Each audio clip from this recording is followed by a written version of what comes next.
Hello, my beautiful people. Welcome to another episode of Dr. Amaski. As you know, or you may not know, every October we celebrate Healthy Workplace Month in Canada, which highlights the importance of practicing habits that promote healthy mind, body, and organizational culture. So I'm here today to share some encouragement with my fellow Nigerians and other immigrants. So for this year's theme, it's all about creating balance and wellness at work. And I think it's the perfect time for us to reflect on how we can take control and take care of ourselves.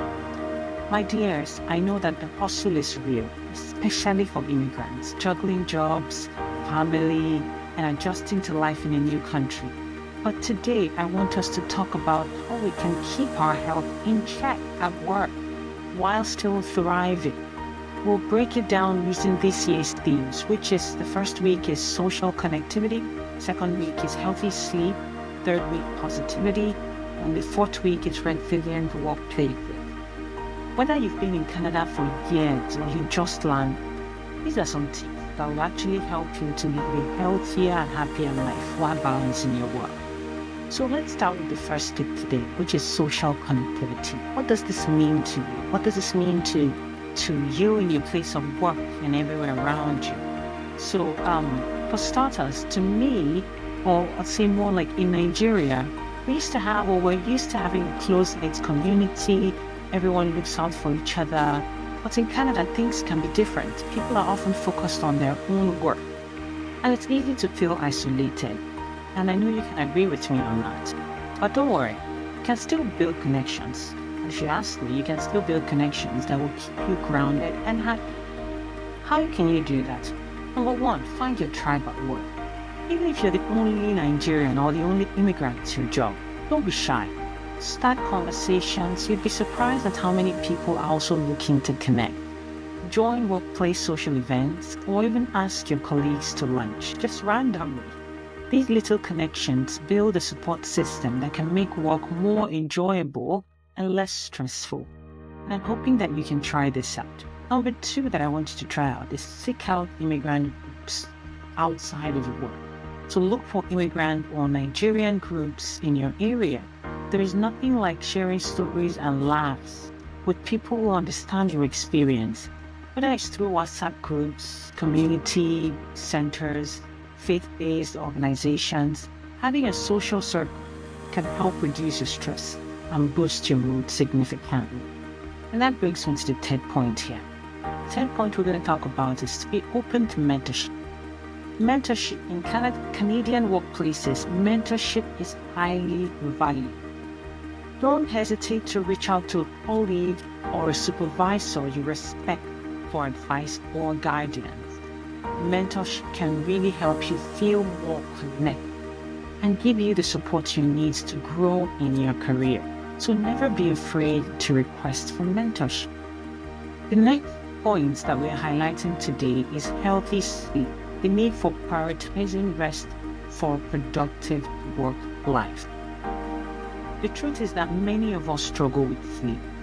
And if you're an immigrant in Canada, chances are you're juggling multiple jobs or responsibilities and you're wearing multiple hats. And sleep can sometimes feel like a luxury. But healthy sleep is essential for your overall well-being. You need to know that. It's essential for your productivity and your mental clarity.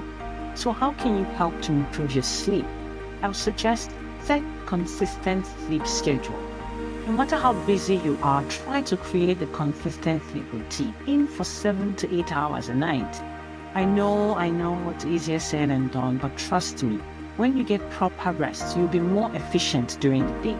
And you won't have to rely on coffee to survive. For those that have picked up the habit after traveling to new countries, another thing you can try to do is to create a relaxing sleep environment. Make sure that your bedroom is dimly lit. Dim the lights, avoid late night TV or scrolling through the web, Instagram and TikTok.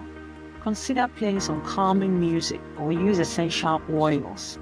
Now, when you make that your environment sleep friendly, it can help your body shut down and just relax and rest better.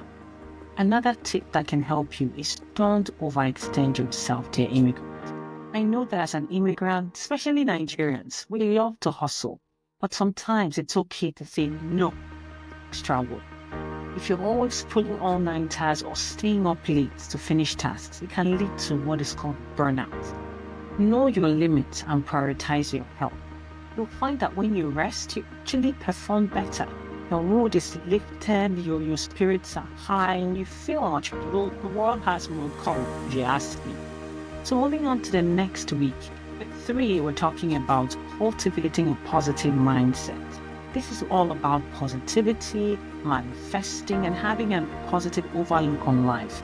And I know it can be tough when you're adjusting to a new country, and especially when challenges just pop up here and there from back home, friends, family going through different things, requesting for money, requesting for aid, complaining.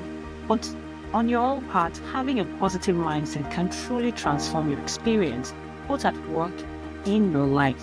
How can you do this? For one, practice gratitude. I'm the queen of gratitude. It's a simple way to stay positive. Just every day, write down 3 things that you're thankful for. Whether it's your health, your job, even if it's just the fact that you had a delicious plate of noodles or indomie or jollof. Focus on the good things. It helps shift your mindset from stress to appreciation. Trust me, it works. Another way you can try is to surround yourself with positive people. Positivity is contagious, just like anger, just like jealousy. If you're always around people who complain, it can drain your energy.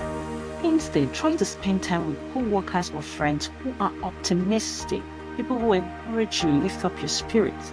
Positivity doesn't mean ignoring your challenges. No, it's in front of you. It just means approaching them more like a can-do attitude, a can-do mentality.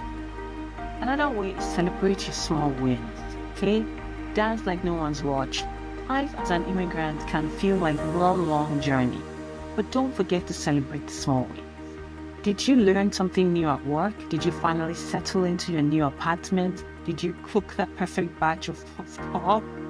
Celebrate those moments and remind yourself how far you've come. It's very important to take time to be grateful for the little things and the big things that has happened to you. It's so easy to forget. It's important to be resilient in your workplace. Being resilient means being able to bounce back from challenges. And as immigrants, we know a thing or two about resilience. We've already crossed seas and borders and lots of borders to be here. It's also important to foster resilience in the workplace, to create an environment where both you and your colleagues can thrive. How can you do this? One way is adaptability. This is key. One of the best traits you can develop as an immigrant is adaptability. Things might not always go as planned, and you might face setbacks at work, but it's important to stay flexible and open to change. The more adaptable you are, the more resilient you'll be in the face of challenges. Also, encourage open communication. A resilient workplace is one where people feel comfortable sharing their concerns and ideas. I know it's not always practical at work. If you're in a leadership position, encourage your team to speak up when they're struggling or when they need support. If you're an employee, don't be afraid to talk to your supervisor. Always speak up. Talk about ways to improve work-life balance or workplace policies. You won't be penalized for that, but it might give you a chance to even grow in your place of work. Another way we can also build resilience is to learn new skills. Keep learning, whether it's picking up a new technical skill or taking part in a professional development course, developing a new hobby. Staying curious and open to growth. This really helps you to stay strong in an ever-changing world. Now that we've talked about what we can do individually, let's reach out to the employers and governments that can support healthier, workplace, especially for immigrants. We've already crossed lots of seas and lands and skies to be here. So it's important that the employers and the government can also find ways to support us better. Number 1, encourage social connectivity. Employers try to create a space where employees can connect. whether through team lunches, whether through virtual chats, I don't know, coffee rooms, coffee chats, social events. This helps to reduce isolation. I experienced a whole lot of isolation when I came, but I'm glad that over the months and years, I was able to kind of break out of that and learn. Number 2, promote healthy sleep habits among your employees. Companies can actually support healthy sleep by promoting flexible work hours, allowing for remote work, or even offering wellness programs and retreats. These are things that can focus on stress management and sleep education, and imagine how productive your staff will be when they have good sleep. Also, foster positivity in the workplace. Cultivate that positive work culture. Recognize an employee's achievements. Offer them mental health resources. Create an environment where feedback and positivity is always encouraged. Okay, and also building resilient workplaces, you can go ahead and government and the employers can work together, create policies that promote work-life balance, mental health support, and adaptable work environments. Offering professional development programs and encouraging innovation can also build resilience within the workforce. You need to help your workers to kind of grow because they've already come here. They're going through a lot. They're great people. They're good workers. But if the environment is not very receptive and not, what they can work with, they're not going to be their best self. So in conclusion, my people, as we celebrate this Healthy Workplace Month, let's take these themes into account. Let's connect with others. Let's get enough rest. Let's sleep. Stay positive. Learn to be resilient. We may face challenges as immigrants, I tell you, but we are strong. And by taking care of ourselves, we can thrive in our workplaces and beyond. So thank you for joining me today on Dr. Ama's Space. Let's make commitments to creating healthy, balanced lives for ourselves and our community. But not just this month, every single. Stay well, stay balanced, and until next time, take care of yourself. Bye-bye. Okay, hello my friends. You've been listening to Dr. Ama Speaks, and if you found today's episode helpful, please share it with a friend or co-worker. Let's keep spreading the message of good health and balanced living. Until next time, remember, a healthy life is a happy life. Have a great day and goodbye.